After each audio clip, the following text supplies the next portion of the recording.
On May 16th, Qualicia Barnes was supposed to be standing in front of her family for a gender reveal party.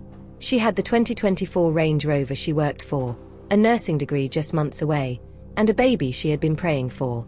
Instead, on April 8th, at 1:30 in the morning, police found that Range Rover stopped in a southeast Atlanta cul-de-sac. Qualicia was still in the driver's seat. She had been shot 4 times in the face, but her jewelry and her bag were left right where they were. When we talk about tragedy in the community, we often look for a motive that makes sense: a robbery, a random act of violence, a dispute. But when you look at what happened to Qualicia Barnes, the pieces don't fit the usual narrative. This wasn't a random encounter. Everything about that night on Springside Place feels deliberate. It feels calculated. Before we look at the evidence left behind on that quiet street, we have to understand who was sitting in that driver's seat. To the world of hip-hop, she was Siditti, or Sosa Siditti. She was a power player in the Southwest Detroit scene who moved to Atlanta a decade ago to expand her reach. She wasn't just a rapper, she was a collaborator with some of the biggest names coming out of Michigan: Icewear Vezzo, Babyface Ray, Peasy. She had a brand, So Siditti Boutique, that she built from the ground up, moving from online sales to a physical storefront. But there was a side to Qualicia that her 100,000 Instagram followers didn't always see. While she was dropping tracks like Get a Check, she was also sitting in classrooms at South College in Chambly. She was a Dean's List student. She was 2 semesters away from her bachelor's in nursing. She was building a safety net, a future that didn't depend on a microphone or a stage. Her sister, Shatera Davis, wanted people to know that the persona wasn't the person. She said, "I know her as Qualicia. I know her as Lele. I know her as we, in the same house, in the same bed. That's what I know her as. All that friend stuff. I don't care about none of that. That was my sister. That was my baby." Think about that for a second. This is a woman who had been wanting a child for over a year. At 36 years old, she finally found out she was 14 weeks pregnant. She was at that stage where the morning sickness was hitting her hard, and she was actually planning to fly back to Detroit so her sister could look after her. She never made it to that flight. Instead, we find her at 1:23 a.m. on April 8, 2026. The location is the 2900 block of Springside Place Southeast. If you aren't familiar with Atlanta geography, this is a residential pocket off Cleveland Avenue. It's a cul-de-sac. One way in, one way out. Atlanta Police Lieutenant Christopher Butler described the scene like this. Upon arrival, they located an adult female deceased inside the vehicle from apparent gunshot wounds. We've got a general idea of the route that was taken, so we're going to have to backtrack some information to figure out the exact circumstance if anybody was with her or not. Here is where the investigation gets heavy. Qualicia didn't live there. She didn't have friends there. Her mother, Francine Lopez Stewart, didn't even recognize the neighborhood. When a car stops in the middle of a street like that, not parked, but just stopped, it usually means the person behind the wheel was interrupted. A neighbor, Melvin Mapp, was awake and heard what happened. He told reporters, "I heard gunshots, like maybe 4 or 5 gunshots, and then a car, a Honda, just flew up the street. Like 20, 30 minutes later, the cops everywhere. 4 or 5 shots, all of them directed at her head and face.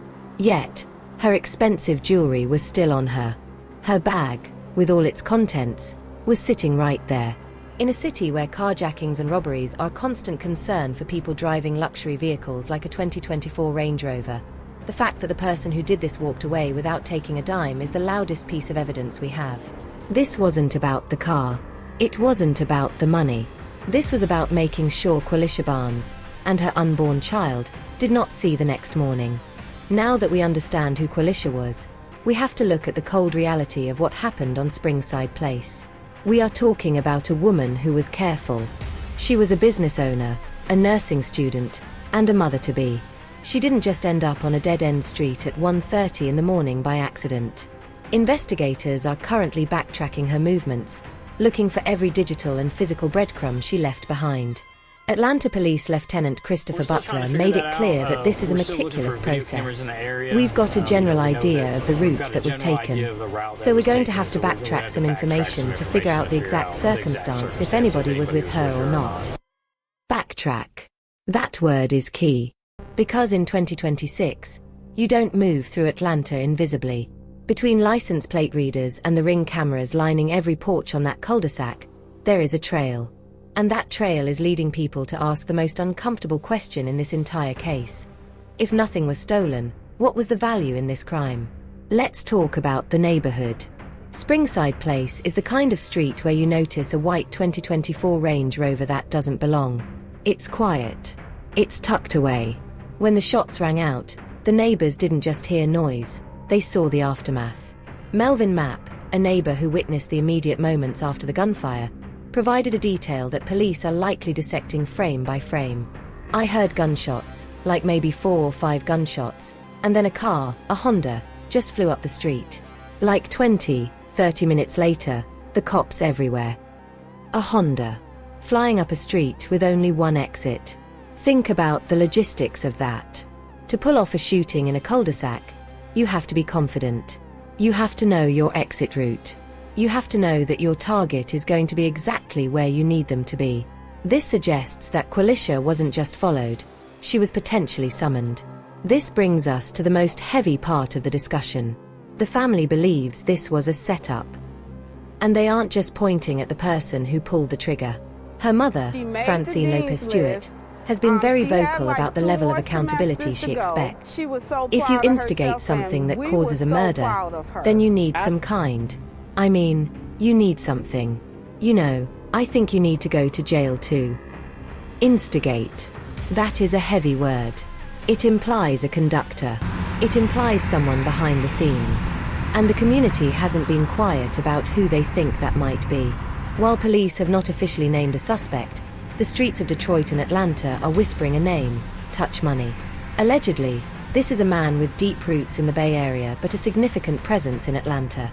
The narrative circulating, and we must be clear, this is currently community speculation, is that Qualicia may have been in a committed relationship with him.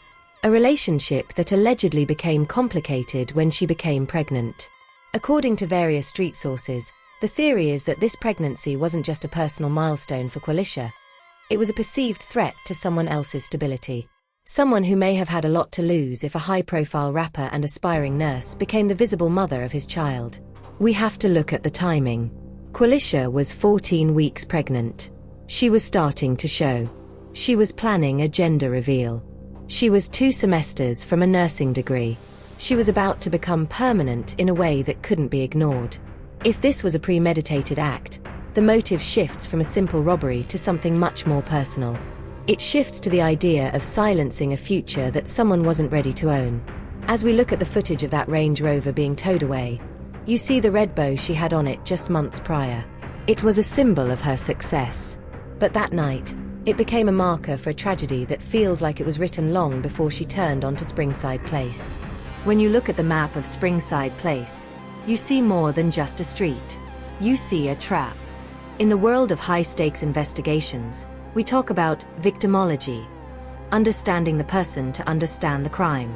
And everything we've learned about Qualicia tells us she was moving toward the light. She was 14 weeks into a journey of motherhood, months away from a nursing degree, and successful enough to buy the car of her dreams in cash. So why was she there? At 1:30 in the morning, in a neighborhood where she had no roots? The silence from those who knew her best in her private life is what is speaking the loudest right now. While her mother and sister are standing on camera, demanding justice, there is a void where a father should be. In cases like this, investigators always look at the inner circle first. Not because of a lack of imagination, but because statistics tell a heavy story. Visual, text on screen. Crime Stoppers Atlanta 404-577, tips. Keep this graphic up for several seconds. Atlanta police are still sifting through the digital debris. Cell tower pings, Ring camera footage, and private messages. They are looking for the instigator her mother spoke about. Because pulling a trigger is one thing, but setting the stage for an execution is a different level of calculation. If the community rumors regarding a man known as Touch Money hold any weight, we are looking at a narrative that has played out too many times in our cities. A narrative where a woman's success and her pregnancy are seen as liabilities rather than blessings. We have to ask ourselves, how many more Dean's List students, how many more sisters and daughters, do we have to lose before the code of silence is recognized as a cage? Qualicia's mother, Francine, said it best when she looked into the camera and said, she was so proud of herself, and we were so proud of her. She had 2 more semesters to go. That's it. 2 semesters. That is the distance between a life of service as a nurse and the tragedy we are discussing today. As we close this chapter of the investigation, we leave it to the community to be the eyes and ears that the police need. The white Range Rover was towed away. The glass has been cleared from the pavement on Springside Place. But the questions remain. Who sent the message that told her to turn onto that street? Who was in that Honda that flew up the street seconds after the shots were fired? Qualicia Barnes deserved to hold her baby. She deserved to walk across that stage in her cap and gown. She deserved to see the fruits of her grind. Visual, a slow fade to a montage of Qualicia's photos, smiling in her boutique, performing on stage, and a final shot of her in her nursing scrubs. We're going to keep our eyes on this case. As soon as the Atlanta Police Department releases the results of their backtracking, or names a person of interest, we will be right here to discuss it with you. Until then, stay safe, stay aware of your surroundings, and let's keep Qualicia's family in our thoughts. Drop a comment below. What do you think about the setup theory? Do you think the lack of robbery motive points directly to her inner circle? Let's talk about it.